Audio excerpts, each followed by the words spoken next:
Without the gift of sight, many visually impaired persons depend on their wits to survive. It is common knowledge that the things that sighted people take for granted are sometimes difficult for those with some disability. Physically challenged persons are sometimes ridiculed and taunted to the extent that they may feel sorry for themselves and end up depressed. But Selasi Sikanku is one visually impaired young man who gives a whole new meaning to the popular adage that disability is not inability.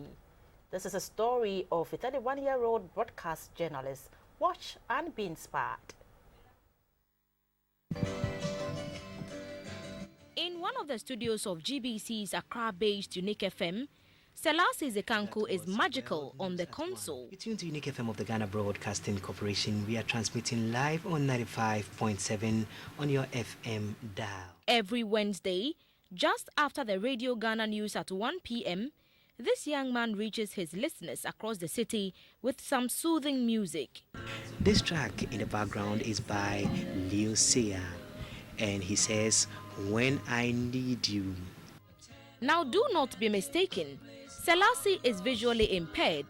He was born with total loss of sight. So all his life, Selasi has learned to rely on his other senses. And he does all this very independently, rarely requiring assistance. Now the studio layout with all the knobs and buttons can prove a challenge even for the sighted. But Selasi takes it all in stride. This is for the splits. You can press this one, then it goes to the left or the right. As a professional broadcaster, his typical day at work is busy, especially when he personally prepares his material for his lunchtime program and others that he produces behind the scenes.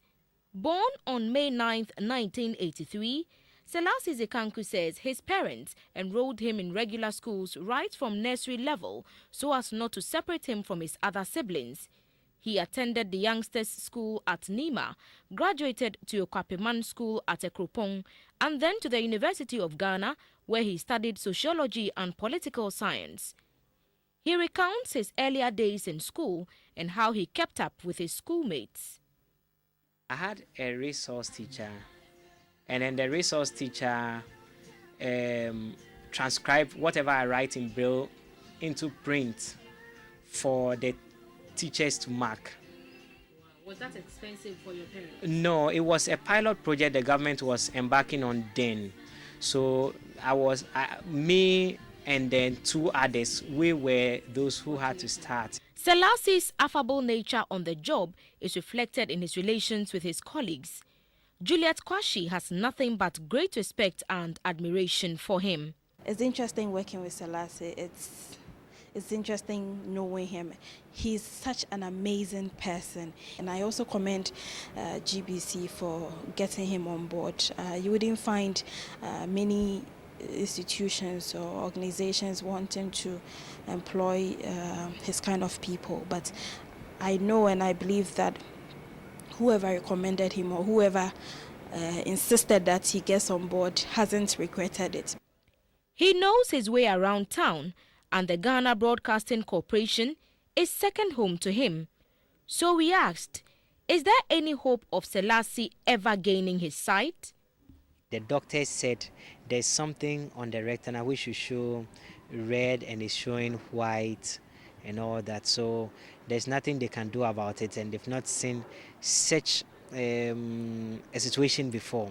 So they wouldn't want to touch the eye to damage it more. For him, giant strides in technology has made it possible to keep up with current trends on several social media platforms. Rather than feeling intimidated or even ashamed of his physical impairment, Selasi holds an optimistic view of life that endears him to many. God does his things for a particular reason, and we don't have to sometimes force God to do what he knows best.